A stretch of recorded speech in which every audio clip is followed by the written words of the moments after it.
Check one, check two. This is Jay Moore with the New Old Heads podcast, and this is episode number 487.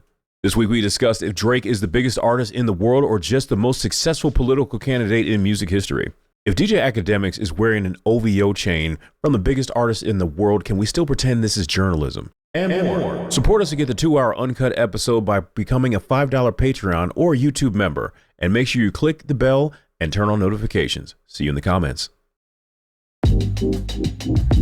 You are now tuned in to the New Old Heads podcast. I am Major 7th. The brothers are in the building.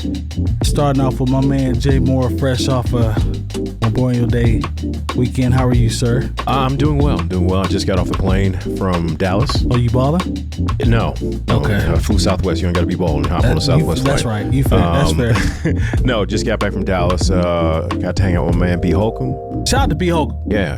And Day one. It was, it was also cool because he was his daughter Ava graduated from high school, and she's on her way to LSU in the fall. So we're all very proud. Good for her. And it's just cool to see people in that time of life. Yeah. To where they're getting ready to go off to school, and it's honestly, I remember that time myself, 30 some odd years ago, and it's just very cool to see that happening the next generation. So.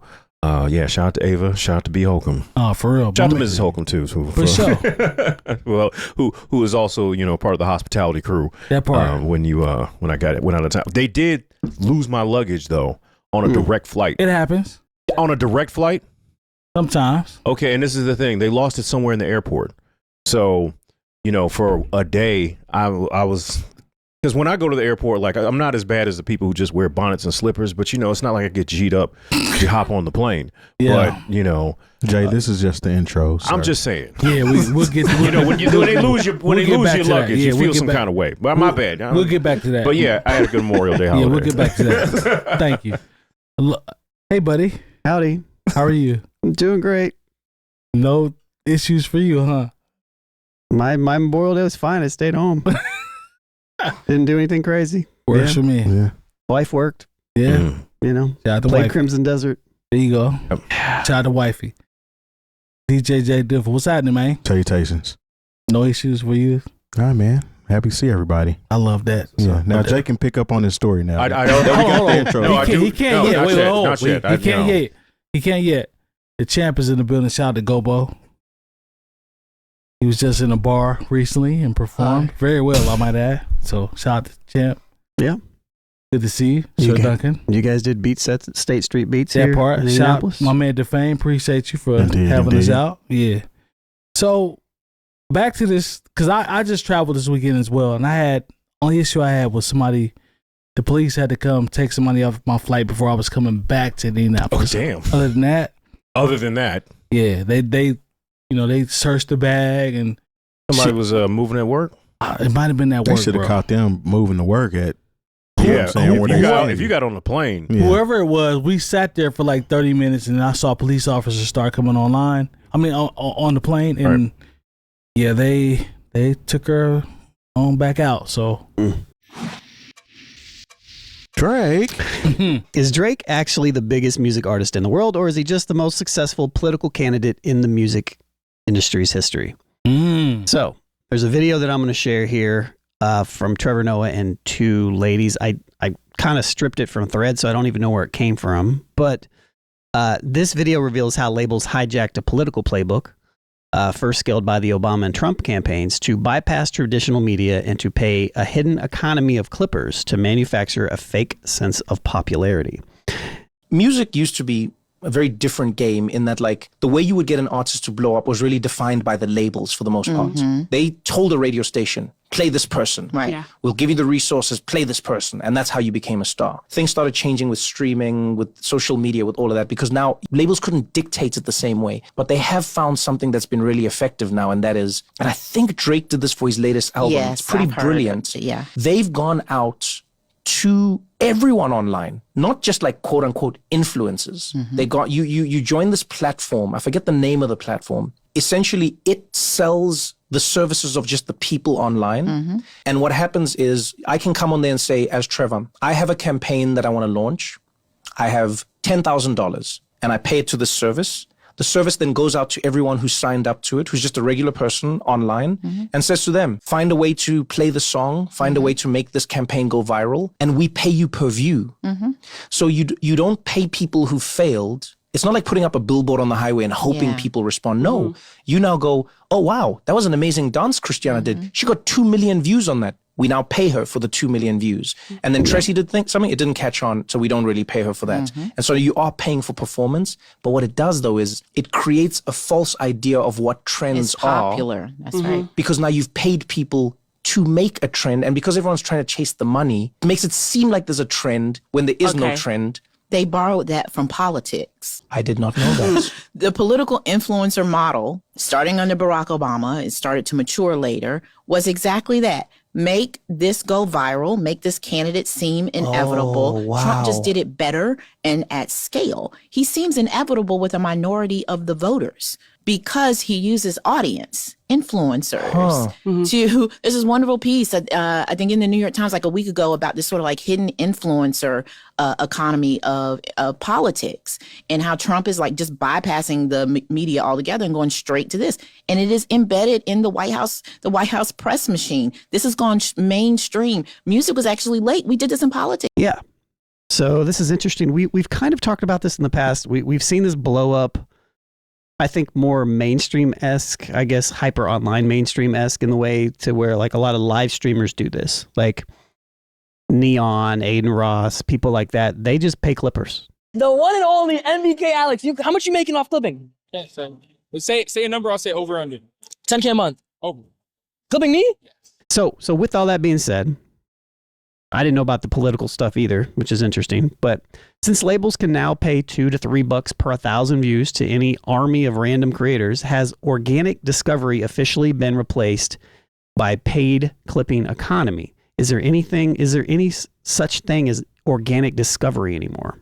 Yeah, I still think organic discovery exists, but it doesn't exist for the bigger fish, so to speak. I think they use the bigger fish? The bigger fish, or the more prominent, popular people, because they have a budget in order to spend for it, in order to be in your face, versus somebody that doesn't have that budget and has to rely 100% on organic reach, or say I am paying for some advertisement. My budget's nowhere near what Drake can do. Sure. So it's still going to kind of be considered as an organic reach, because I'm not paying all of these people in order to spread my music around. It's more so the people that have an ear for music, they'll do the heavy lifting for me, essentially, because if they want people to hear it, they're going to promote it, versus just allowing a bunch of people to have nothing to do with the music in itself, promoting the music and just seeing what it does there and then going back and paying for it. I literally just dropped a video like 2 hours ago where I made the counter argument that organic reach really isn't really a thing if it's not a trending topic anymore. And the example that I used was the new project that I dropped, to where like I'll go to Threads right now. I have 20,000 recent views on my Threads account. I pull up all of my organic videos that I made specifically for social media for my new project. No links in them at all. 4 views, 19. But if I talk about something that's trending, it jumps up, right? So it's like, granted, you could consider that organic to some degree, because here I am, but I have to play within whatever the algorithm considers to be the trending topic. So you have to spend some money in order for it to, or you have to surface. Operate within the algorithm, which kind of, so it's technically organic, but it's really not if I'm Lizzo promoting my album, or me promoting my album, or you promoting your album. It's like, unless, and you know, that's why where people will get on us sometimes, but like, oh, you're always talking about Drake or whatever. It's like, well, no, we don't. And our numbers show that. But when we do talk about Drake, you come over and check us out more. And it's not necessarily your fault or our fault or anybody's fault. Well, it is the algorithm's fault. It is the companies that push the algorithms. Or when we talk about Kendrick, it's just on the other end. Because they're trending. You know, like we have to play off the trends to some degree. Anytime that we ever don't do anything like that, it just doesn't do well. My thumbnail title that I just put out the video is "You Won't Watch This." And I'll check back next week. We'll see how it does. You know what I mean? Like maybe that actually entices people to click on it. I doubt it, but perhaps. But I don't know. What do you think, Mike? I don't know, man. It's on a lower scale. Like the organic part to me is damn near disappeared. I mean, from a mainstream standpoint. Now, do I think people can still be organic and build a fan base on a lower level? Sure. But as it relates to what we're talking about, it's all analytics, it's algorithms, it's numbers, it's bots, it's all that type of stuff is in there now. So slow and steady too. Slow and steady, agreed. Slow and steady, but as it relates to how these records are being pushed now, nothing about it is organic to me. Everything is systematic at this point, right? If it's the lower level, sure, you can grassroots and build it up, but on the mainstream, nah. I think everything is systematic at this point, for sure. I think the system kind of lives within the algorithm that you build, though, too, which could kind of make your discovery be organic based off of what you've trained the algorithm to do for you. Like, say you like this particular type of artist, a lot of times the algorithm is going to sometimes introduce you to another artist that you might like. You might skip it, but you might like it. That's what I kind of consider an organic discovery within the algorithm. I think but there has to be something that's adjacent. You know, it has to have something that it's like looking for that it can attach those two things to, because if it can't, then even if you and I both know that, let's say Homeboy Sandman is a similar artist to Open Mike Eagle, right? If the algorithm doesn't see that anywhere, it's never going to compare those two people together, you know, and so we're going to miss that quote unquote actual organic reach, you know. I don't know. What do you think, Jay? It's so difficult because at this point, we used to be able to see examples and several of them be like, no, that wasn't bought and paid for. That was actually something that happened. Like I think you can still see that actually. You can still see it, but I think the one that really kind of stuck out to me over the last few years was Glorilla. When she put out F&F, like they created that song and went out in the parking lot and shot the video in the same day, and because it was such a slap, like the radio had to play it. You know, it wasn't there are no video outlets anywhere. You know, I don't think they really cared about the quality. It looked like it was shot on a Super 8 or a VHS or maybe even just somebody's phone. Right. You know, and plus I don't think the content would have, you know, passed standards and practices anyway. But, you know, when everything is viewed on YouTube and people are like, hey, look at this.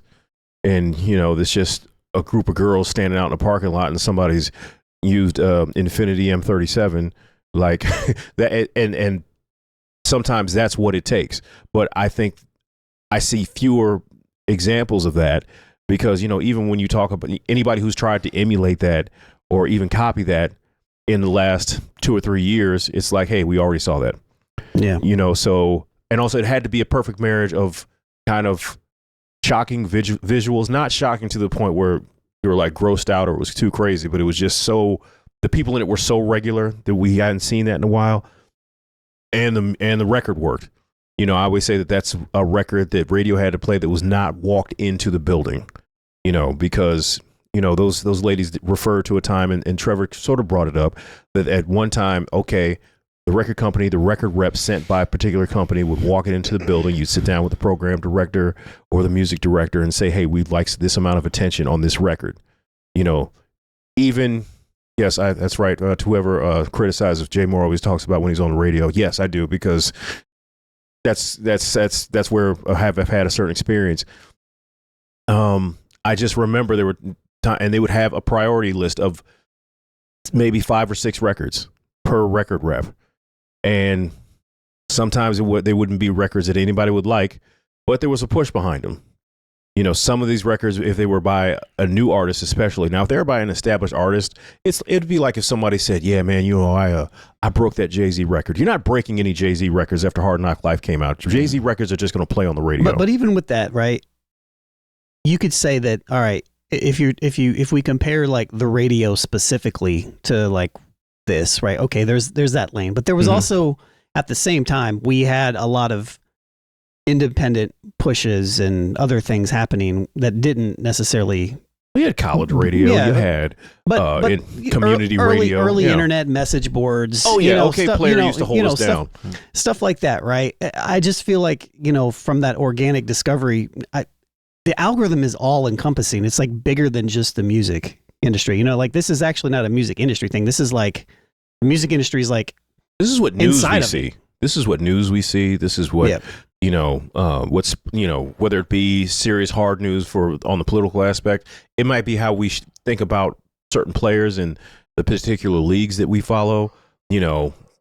Whether or not there's a very pro LeBron sort of the internet. There's also he'll never be Michael's side of the internet, and it depends on what maybe LeBron even did in a particular game that day and how it shifts. Yeah, and depending on who hits like on this, I saw literally a video that talked about how, like, in that first series against the Cavs, LeBron probably deserved to win MVP even though they lost the series. But then I saw another video and it showed how LeBron is a defensive liability in all of the series that he's lost because whoever he's supposed to be guarding winds up winning the MVP. Yeah. So again, that's my criticism of the algorithm, right? So for example, I made a post or I replied to somebody who was trying to Hassan Piker is getting indicted for essentially giving aid to Cuba right now, right? And it's a big talking point between left and liberals and just back and forth, and it's whatever, right? I commented on one thing and I was like, let me just move on from that. But because I commented on one thing, it's literally every post on Threads, and it's like, that's not what I want my algorithm to do. I don't want my algorithm to continually show me the same thing that I just commented on over and over again. No, I don't need 9 different talking points that say the same thing. Yeah.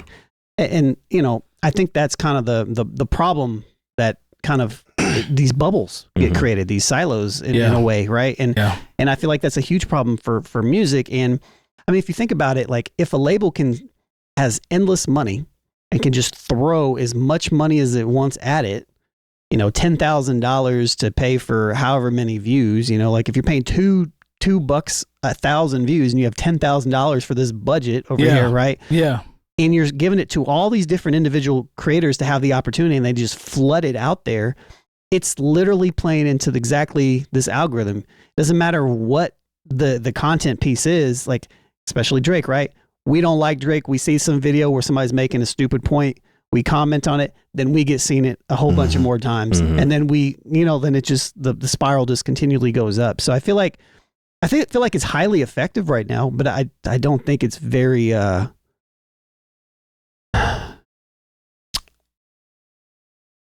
not moral. I don't know the word. I'm trying to find the word, but it's like, it's very highly manipulative.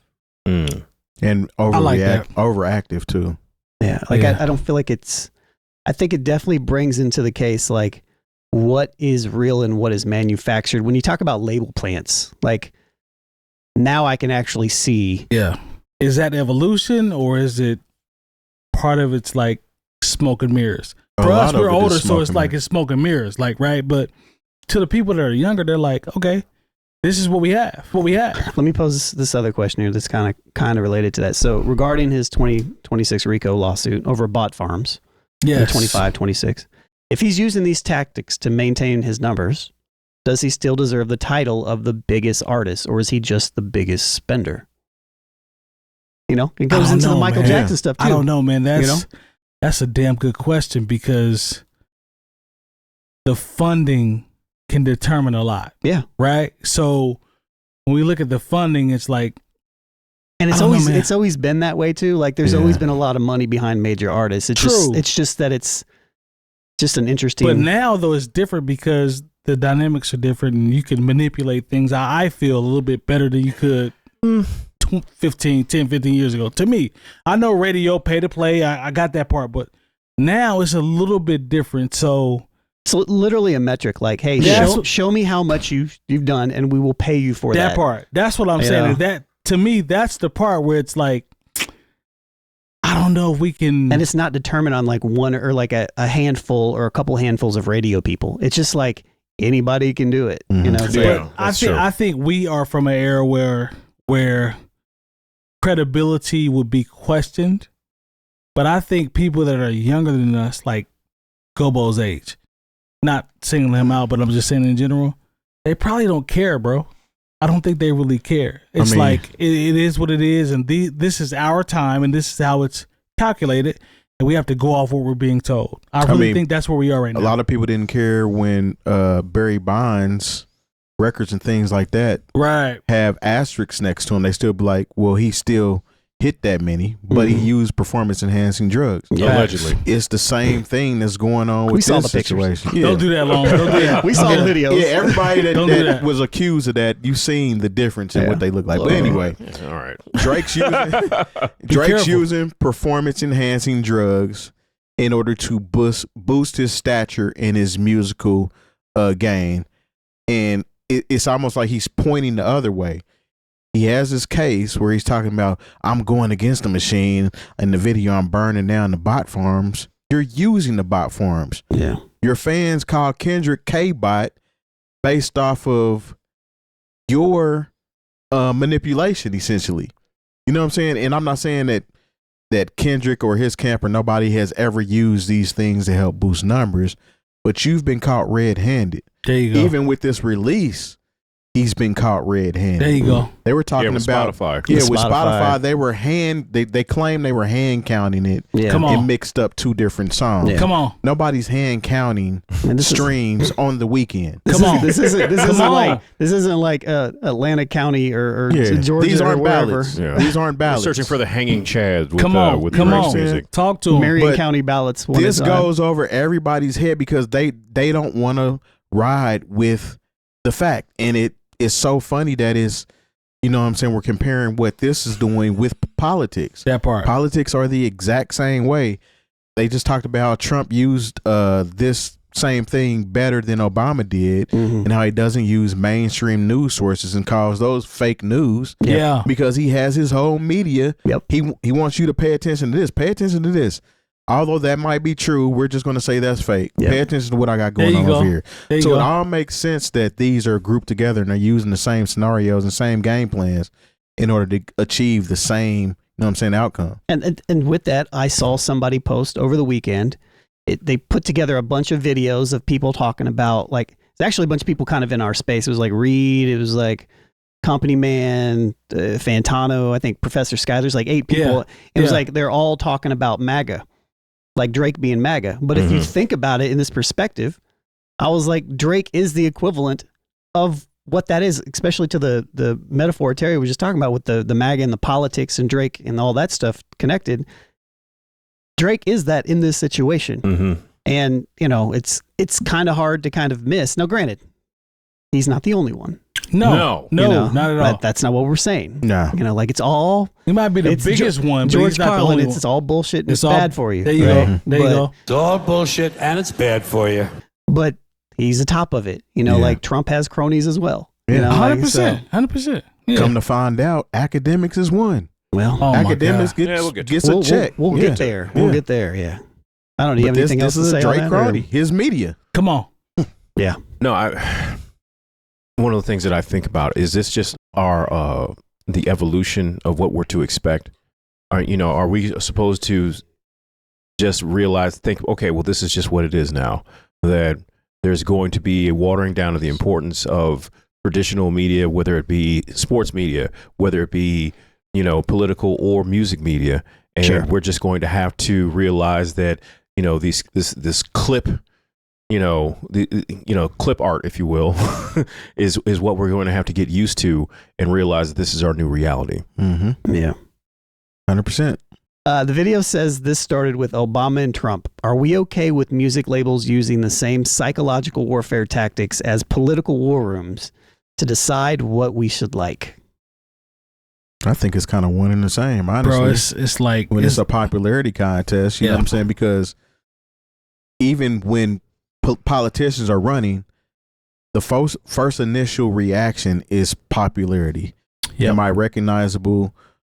Can you identify with me? Are my talking points good to you? Things of that nature, even beyond policy. You know what I'm saying? Yeah. Right. So obviously, Trump doesn't run on anything. It's only about publicity, and you like what I'm doing because I'm me. I'm not going to give you anything because I might tell you it's going to happen tomorrow, but it really is never going to happen. It's lip service at the end of the day. Yeah. And all politicians use this ain't something that Trump does only. He just does it, like they said, very good. Yeah. They serve you lip service. Now, artists taking a piece of that playbook and using it to promote their music, I mean, it's all entertainment. At the end of the day, it's like WWE almost. Yeah, I don't know. like it on either side. I think Can't say that I like it. no, but for sure, yeah. for sure. Yeah, I feel like it's in general, it's all very. It feels very fascist adjacent. I don't know. I mean, it is capitalism at the end of the day, right? Yeah. So, I mean, I guess, you know, it's not what's best for necessarily you and I as consumers. It's about how we can be subdued into being targeted in a very particular way based upon who's got the most money to target us, you know. And if that wasn't the case, we'd still have chronological view on all of our apps, you know, and the people that follow us would be, and that we follow would be prioritized and everything, you know. Yeah, because now your page is a whole bunch of people you don't even follow. And it ads. just throw people on there. It's like, who is this person? Yeah. You know, but You might like them. you might, yeah, but you might not. But like even in music, even if they're campaigning, if you're a super fan, you're not going to be real with the music anyway. Just like people aren't real with their politicians once they win. Yeah. They still stick beside them. You know what I'm saying? I'm still going to ride with them. And of course, obviously something will happen. They'll be like, hey, I really don't like that. But overall, I still like them. I mean, you still, you know what I'm saying? Music is kind of the same way, except when you have super fans, like people that just listen to music and are listening to music because of the artistry in itself. They're going to keep it real with you as well. Oh, man, shit was all right. You know what I'm saying? It was cool. It's not going to be like, this is the best thing that ever happened. No, it's not. It's like you're feeding into the program that they've embedded into your head, essentially. And it's the same thing with politics. You know, anything to add, or you good? Hey, y'all covered it. No, I For me. mean, I don't know, because, you know, I realized when, you know, talking about how, you know, this is part of Obama's playbook, but, you know, what we consider to be that virtual, you know, kind of space and what you could do on the internet in 2008 is a great deal different than what you can do within 2026. Yeah. You know, the bandwidth that you have to work with is so, it's incredible now. I don't even think there was Instagram in 2008. I don't Twitter remember. had barely launched, I think. Yeah, you know, Twitter, and then, you know, Facebook, like, you know, I didn't get on Twitter until 2009. look, I just remember one of the things that, you know, the Obama campaign did is through electronic arts, there were, if you were playing like, you know, Burnout, or you were playing NBA Live, that's a throwback right there. On your ticker. Yeah, there would be, you know, there'd be political, like, hey, vote for Obama, you know, text this, you know, so you can get these alerts. So you'd see those in the rotating advertisements that are within the game, which was kind of groundbreaking at the time. But, you know, now between, you know, the proliferation of YouTube, you know, whatever Instagram is now, and TikTok, you know, everything is just personalized to you in a way that, quite honestly, is kind of disturbing and sad. One of the ways I think you can be manipulated, just give an example, like at one point there was on TikTok, I just kept seeing, you know, there's a whole TikTok page, several of them dedicated to bad police work. You know, cops getting caught on body cam, violating people's Fourth Amendment rights, and, you know, the ramifications behind that. But then, you know, I'll go on YouTube, and because I got caught up watching, you know, police chases and people stealing out of Walmart, you know, you'll see both sides of it. And like, if I were to always on YouTube, I'd be like, man, these cops are just out here corrupt. But if I watched this, you know, YouTube and the algorithm I have set up over there, it's like, man, we need to be harder on these criminals who are just out here committing retail theft. I.e. Fox News. There you go. Yeah. So it you know, so much it can be tailored to exactly what you're caught up in at a particular time, and it will tailor it. Yeah, like I said, it will just tailor itself to your emotions, and that can be used irresponsibly.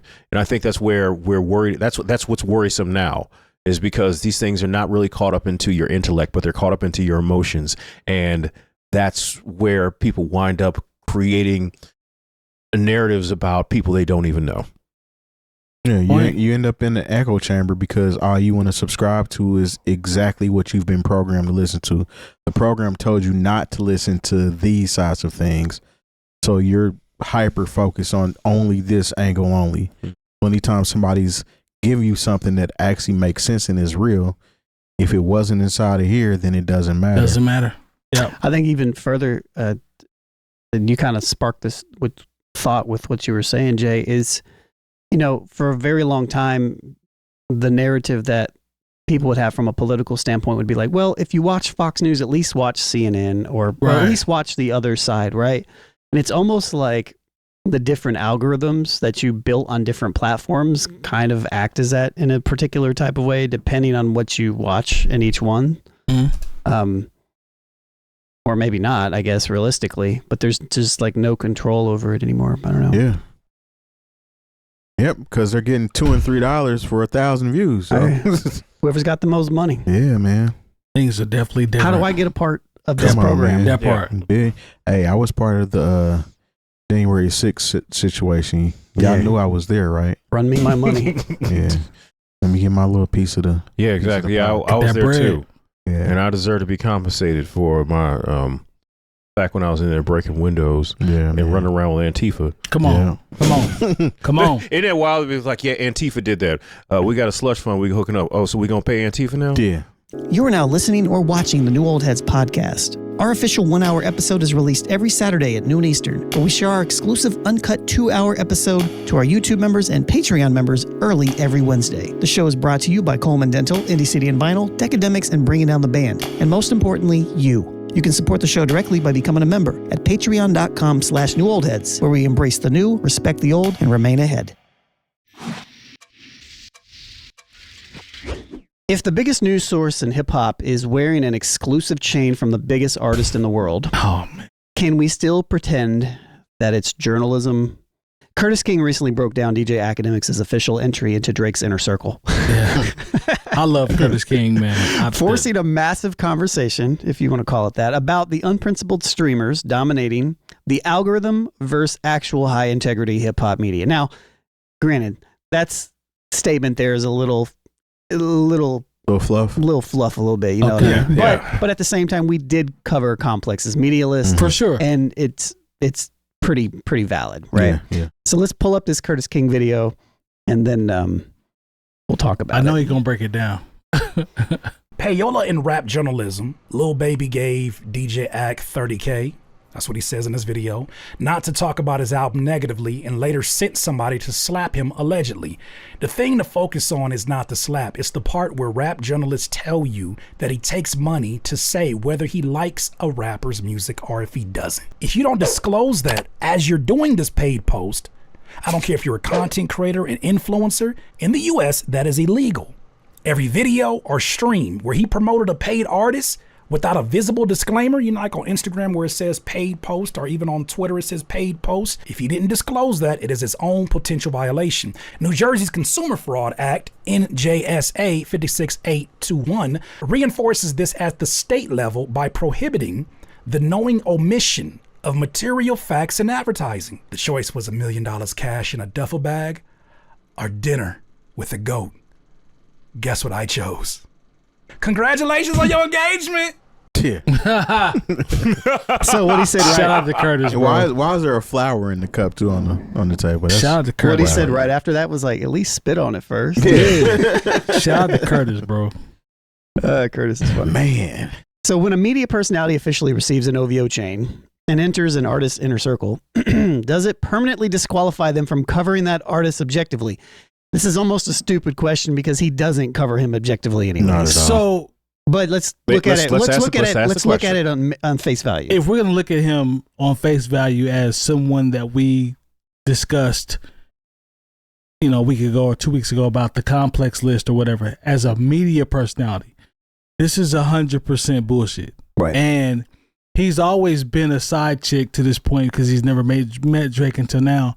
But his OVO and Drake love has been documented, right? So when I see them sitting at the table, it's the corniest thing. Like it's the corniest thing for him to quote unquote chain Akademiks of anybody. Like, why would you chain a person that's this much of a cornball that you've been saying that you will meet, but you won't meet for the last, I don't know, 6 to 8 years? So because it benefited Drake regardless. Thank you, because you were still promoting Drake on your stream without meeting him. So you got chained as a media personality. That strips all of your credibility away as a media personality. You're basically on the pop stars team at this point. And we can't honor that. Like to me, that's bullshit. Like we can't even honor you. And we didn't honor you before that, but it's even worse now in my personal opinion. I see. That's just me. I mean, like, I don't think there's anybody who really sees Akademiks as some sort of journalistic voice. I'm gonna stop. Let me stop you real quick. Okay.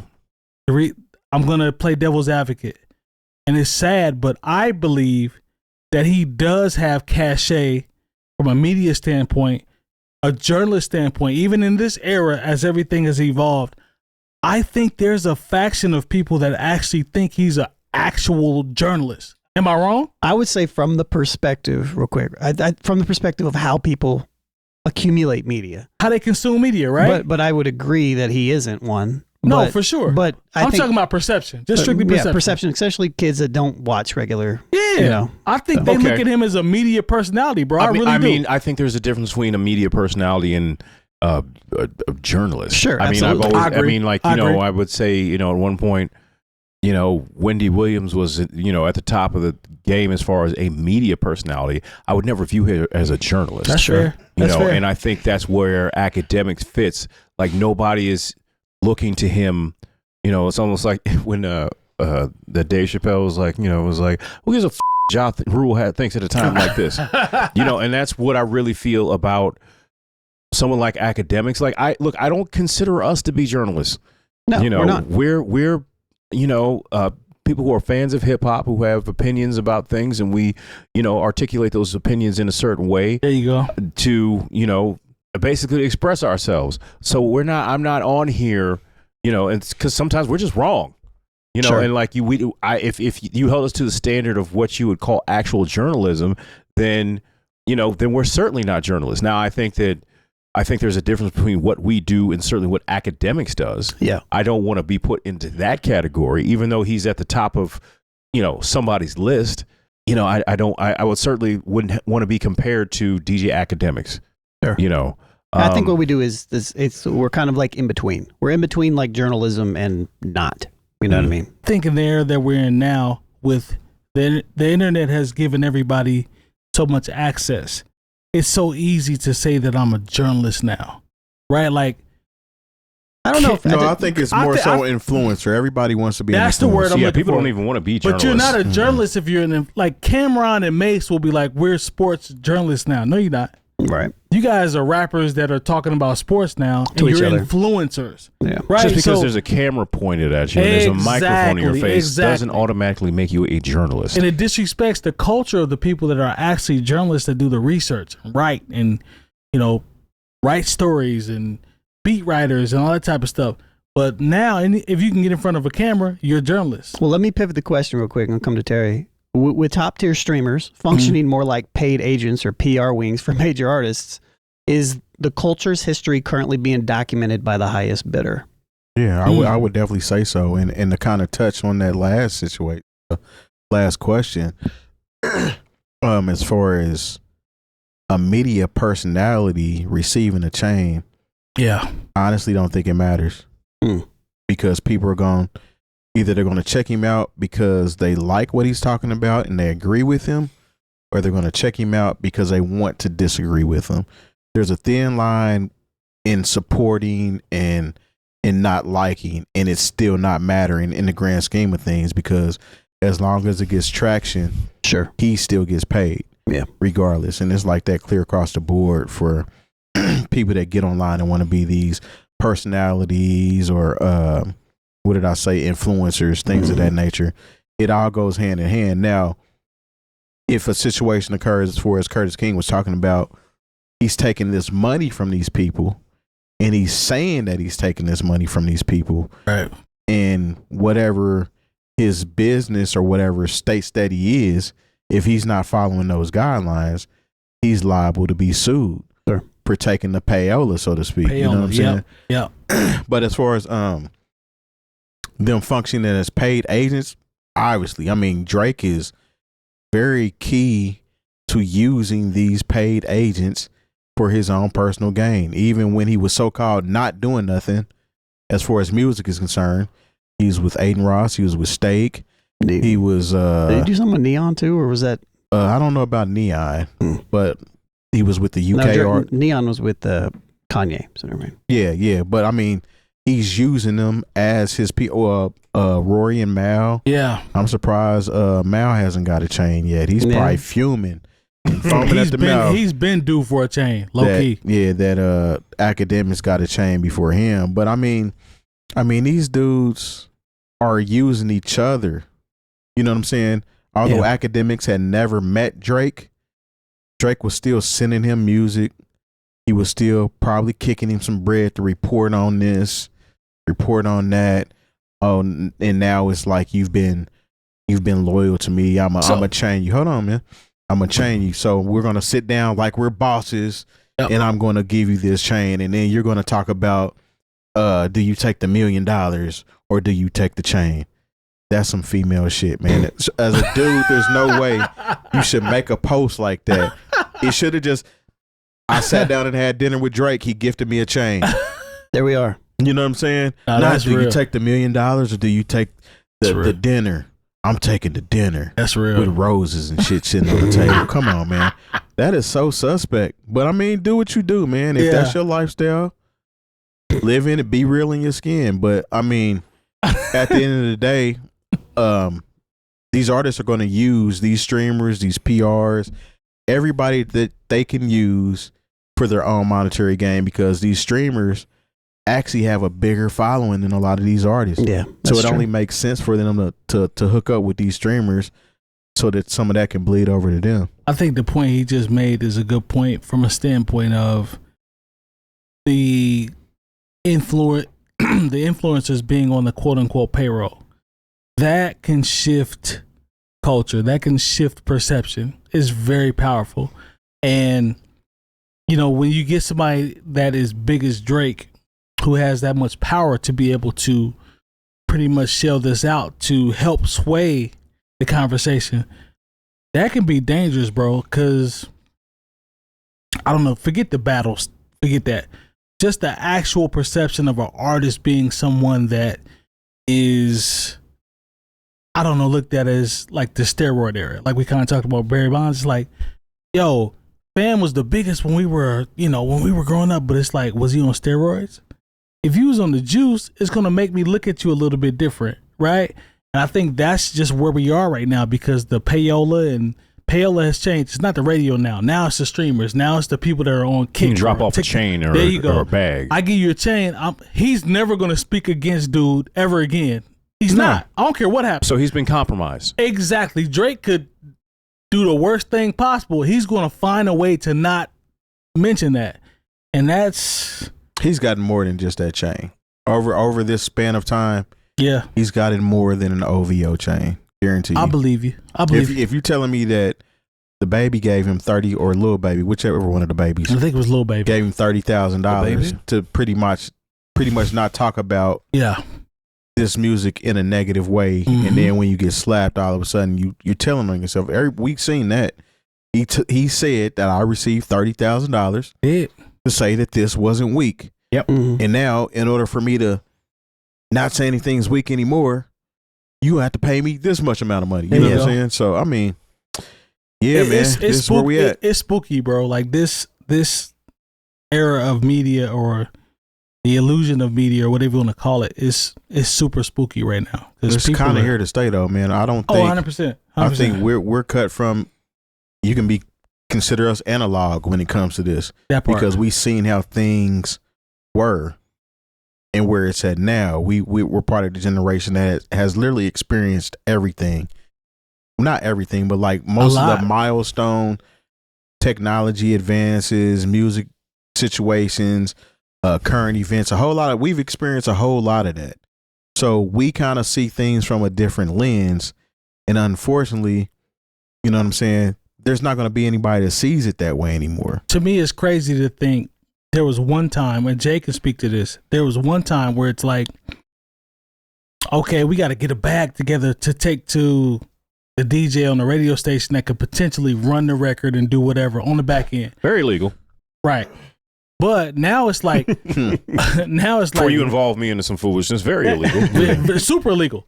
But what I'm saying is now it's like, let me find a streamer I can Cash App or a streamer I can Zelle XYZ and they can get me lit. To me, that's a real thing now. It's that fast. Yeah. I think factored into this, I think low key, this is kind of like, and Jay, then I'll just say this real quick, but like, I feel like this is kind of what the battle was over in a way too. It was just like the different levels of like what Drake kind of represents within the culture versus kind of like what Kendrick does. And that's not to say that Kendrick doesn't participate in some of it too.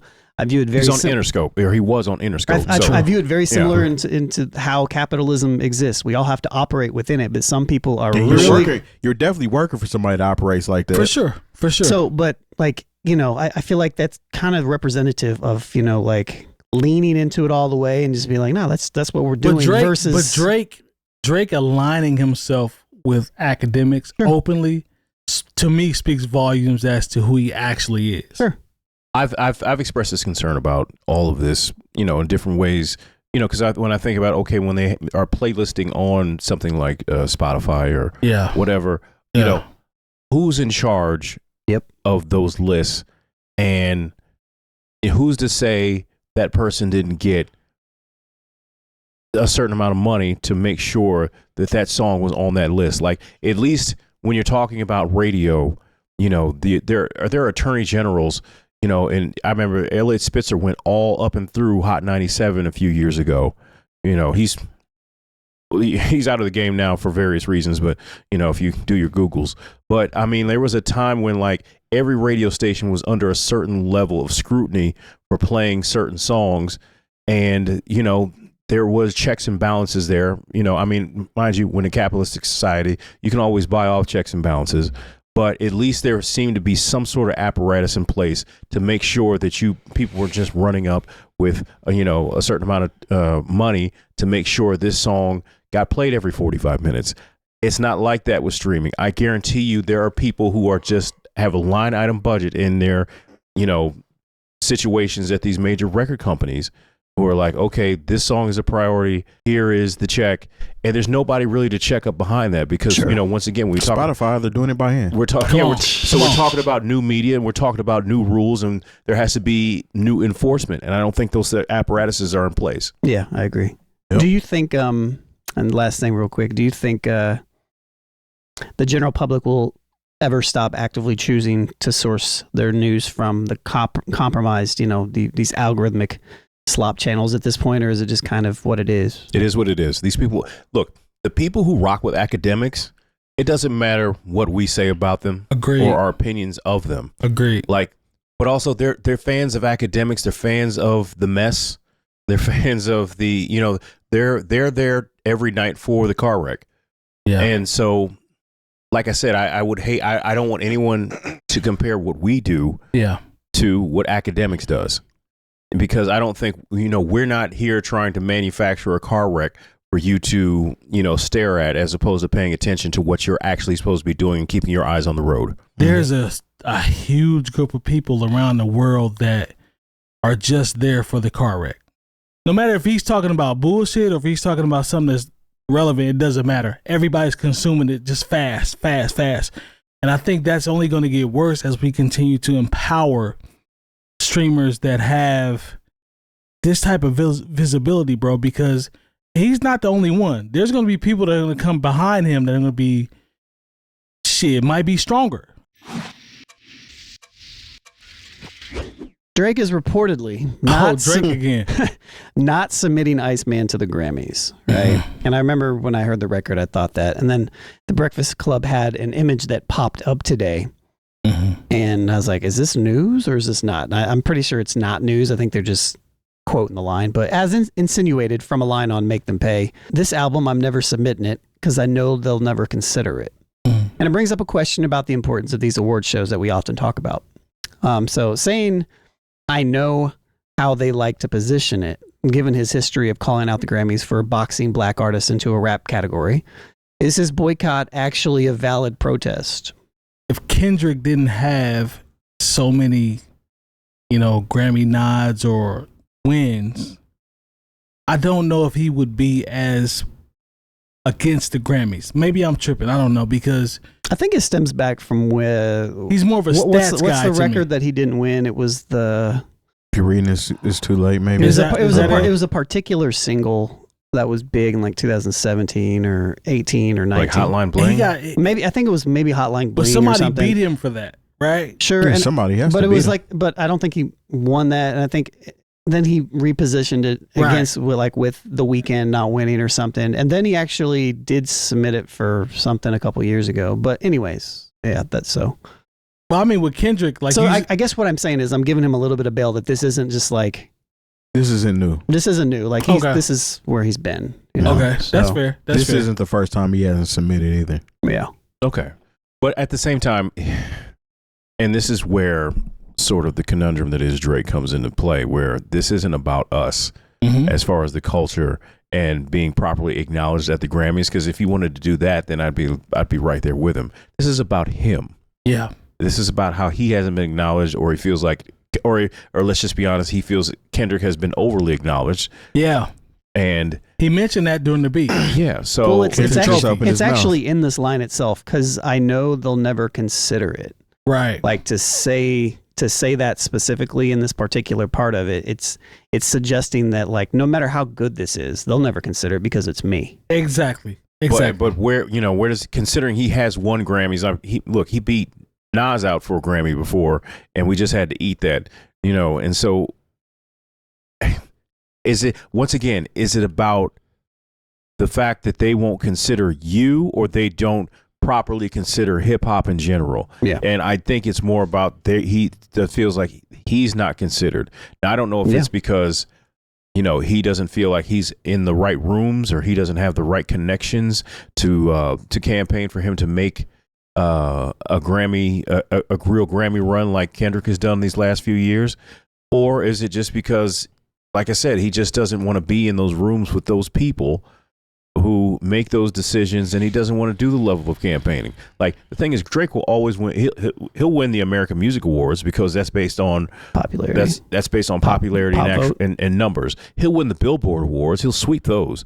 But when you win a Grammy, that's the only way Steely Dan beats out Eminem. Back in the day when it was for the Marshall Mathers LP. Sure. Yeah. This is another reason why you can never say that you're as great as Mike, regardless of what album cover you're using, because we know at one point in time, Mike was considered for Grammys and didn't get them. True. And there was nights where he cleaned up. True. But he always submitted. It didn't matter. I mean, I don't think did Bad get a Grammy? Bad lost everything. Every Mike was hot. He lost everything that night. But he didn't take it personally, and he still considered himself, and a lot of people still consider him too, the best, the greatest artist of all time. You know what I'm saying? So you got to at least position yourself to be able to get Grammys if you want to be Mike. But this is a situation too where the Grammys are. I like that Kendrick is winning these Grammys, but in the same token, they're still trying to correct the wrong that they made when Good Kid, Mad City came out at the end of the day. Yeah, they gave it to Macklemore. Yeah, and I'm not taking anything away from Kendrick's expertise and his music, because obviously I like Kendrick's music more than I like Drake's, but they are compensating him from time to time. Feels like it, at least. Yeah, it definitely feels like and it does. And honestly, I think the Grammys last year felt biased. Not against Drake, though. No. So just for Kendrick. For Kendrick, yeah. Compensating versus deserved. Now, I'm not going to say. Do we think it's more compensation, or do we think it's more deserve? No, that's my question. So that's there's my a pushback. mixture. There's a mixture of both. Okay. In my personal opinion, that there are awards and Grammys that he deserves, and there are some that are compensation. Okay. Drake has won Grammys. He actually, the song where he was dissing Meek Mill was considered for a Grammy. It was up for it was nominated. Yeah. He didn't win. Yeah. So now you have Kendrick that wins for Not Like Us. And I think he should have won for that song because everybody was outside, everybody's seen it. Right. Right. But I feel like regardless of what they got going on with Kendrick, Drake had already felt slighted by the Grammys. And they never pretty much. He didn't get his make good. They didn't get his make good because the people seen that it was wrong that Kendrick got slighted for that first one. So it was more than just a few people saying that it's cool as how it should have been. No, everybody knew that Kendrick should have got it that year. Right. Yeah. Drake hasn't had that opportunity to where he got his get back. So now he's using it just like, in the beef, he said Kendrick just opened his mouth. Somebody gonna hand him a Grammy right now. Mm-hmm. Then he finally dropped. Well, this is actually the second album he's dropped since then. He has the line where he's talking about what did he say?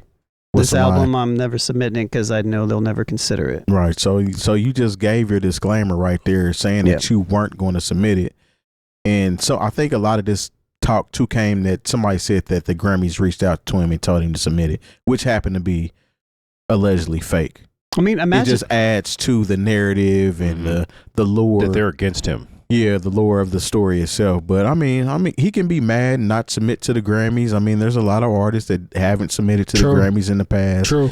And he's still gonna make good and do good. But when it comes to being adjacent to Michael Jackson, you have to have a big Michael Jackson night. Come on. I think two things can be true. I think one thing that is true is the Grammys are what the Grammys are. Yeah. And I think the other thing is that this also puts a buffer line in there, or a space for Drake specifically because we know Drake's going to get the numbers. Mm-hmm. But imagine what it looks like if Drake again gets the numbers and then again does not get a Grammy. It feeds into the argument that everybody against Drake says is that the music is just not as good as the numbers are showing. And so it's more confirmation bias in a way with that. But I feel like, I think his protest is valid. I just think that there's other motivating factors there. Mm-hmm. Absolutely. Definitely. So throughout Make Them Pay, Drake hints at wanting independence from UMG. If the biggest artist in the world feels trapped by the label award system, is the independent route the only way to protect high-level artistry? See, that's weird because I can see him wanting to get off of that system. It makes sense for him to want to be away from that system. The same way, Kendrick is off. He's his own guy now. He's off of anything Aftermath, Interscope related, and TDE. But he's such a big artist. Like he can have those thoughts and be like, man, what if I just did this on my own and took home the lion's share of the money and I had to deal with these folks? I could hit my own button, And I think that's honestly where Drake is right now. Say whether you are down with him artistically or not, Drake is somebody who can hit his own button. He can. And so when you can hit your own button, you want to be as independent from these major labels as possible. Right. And maybe you have a licensing or just straight distribution deal, but you don't want them to be in any other part of your business that they don't have to be. And I think that's what he looks at now. Is like, look, there's only so much you can help me. Yeah. I'm Drake, and so I think him not wanting to be a part of the major label system that's where he should be, and it works for some people, it doesn't work for everybody. Mariah Carey is no longer part of the major label system. She put out an album last year, had, if you were paying attention, it had some things that were noteworthy, but just think about how, but she's never really been a Grammy darling, but like Grammys came and went and there was no acknowledgement of Mariah Carey. But that Christmas joint still gonna hit though. That's once again, but that's through her major label deal. Yeah, that's true. And we just do that out of tradition. That's true. But when it's time for her to, she had a record with Anderson .Paak that I just love. I play that on a regular basis. But a lot of people, when I play it for them, they have no idea what I'm talking about. I mean, with Drake though, it's like he's to the point when you talk about pushing the button. Like Drake, he's to that point where he can definitely do that and still be successful. Like it doesn't matter. To me, it doesn't matter. He can go independent and just get a distribution deal, and I think he's still going to be successful because he's that big of a pop star. I don't think it really matters. Yeah. If he chose to do that. Yeah, he's big enough to where his bank account is going to reflect what he can and can't do. There you go. And that's not to take anything away from any bigger artists, but Drake has been very successful. You can't take anything away from that. Yeah. He's always going to be able to move like he wants to move. Yeah. So, yeah, I mean, good for him. I'm with it. Yeah. Hey, listen, if he wants to go that route, do it. Because, like, to Terry's point, he can fund it, so it's not an issue. Yeah, and I feel like, again, I think I mentioned this last week. He talks about how he's trapped by this record deal. Yeah. But he also rapped about how him and Lucian were Kobe and Shaq at one point in time and how much money he received from this and how he would never go independent. Again, I feel like when Drake feels like he misses out or he was slighted in any way, shape, or form, now all of a sudden that doesn't work anymore. And I think that's what got him here.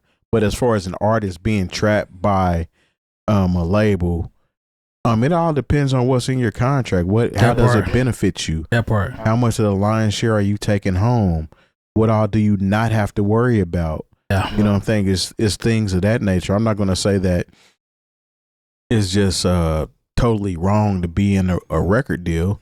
Some of these record deals are trash and you should never sign them. Majority of them are. But, I mean, in a lot of cases, they do help the artist.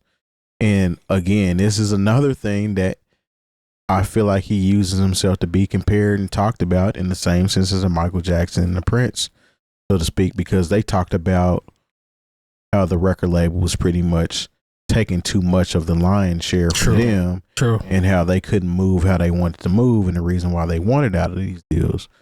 So, I mean, you can't, I don't know. Drake to me is just a pick and choose dude, man. Mm-hmm. He picks and chooses when things work and when they don't work. At one point in time, he was demonizing Mike, or he turned his back on Mike because of some media shit. Yeah. So if you was gonna stand 10 toes down, then you should have kept performing that song that he was performing that featured Michael Jackson. That part. You know what I'm saying? And then he actually used Mike against him again. Well, he used Mike in a derogatory fashion during that battle, and now you want to buy his glove and be compared to Mike. I mean, again, Drake just uses and does what benefits him at the moment, and I don't know, maybe the Grammy is part of that, maybe the record contract is part of that, things that didn't benefit him at the moment, so he doesn't want to use them anymore. But I mean, if he's able to get a nice deal, a nice private deal, I'm hearing might be involved with whatever he has going on, good for you. I hope it works for you. I don't think he got needs the money for it. I don't think he needs it though. I mean, at this point in time, like, I mean, it's not about needing it. No, it's not. But the thing is like that's labels are supposed to be there for helping artists get from A to B. You know, in this part, like, what can't I do? Like, you can have a good manager and do all the things that you need to do. You know, like, I don't. But Lon, what if I told you it was a ego thing? What, being on a label? I'm talking about being independent versus being on a label and showing people I can still be Drake independently and versus hit my own button. That's what I'm thinking. Like, maybe it's an ego thing. It's like, I'm gonna show y'all I can do this if I choose to do this. I just don't see where is this argument that Drake can't be this without the label though. I don't think it. To your point, I don't think it. I'm talking about in his mind, not perception. I'm talking about what else haven't I done? Maybe I don't know. Yeah, I guess from one perspective, I don't want to. I don't know. That's too much of a rabbit hole hypothetical. That I don't know. It could be a challenge, bro. Like, it could be a ego. It could be a challenge. That's all I'm saying. I want him to spend his wild imagination on being a great artist, and doing better things. And at the end of the day, that's all that matters. Yeah, I don't think and yeah, I don't know. Well, I think he would be able to. But I want successfully pull this off. If he chose to, I think he'd be fine. But I think to the question, is the independent route the only way to protect high level artistry? I don't know about the high level portion. I feel like it's the only way to protect artistry, generally speaking, in general. Because most labels in general are focused around what is going to work. What are you going to get? How are you going to benefit us by being under our umbrella? Yeah. At the end of the day, that's what it's kind of for, And so, I mean, what type of pivot, I guess, would he make if he was, independent? Like, is the music going to be that different if he chose? The music doesn't change. It's just a push. That's what I mean. I don't think the music changes at all. Like, maybe I'm wrong. Maybe Drake comes out and he doesn't focus on single. But the thing is Iceman has no singles on it, except for like 2 of them. I guess you could argue, or 3.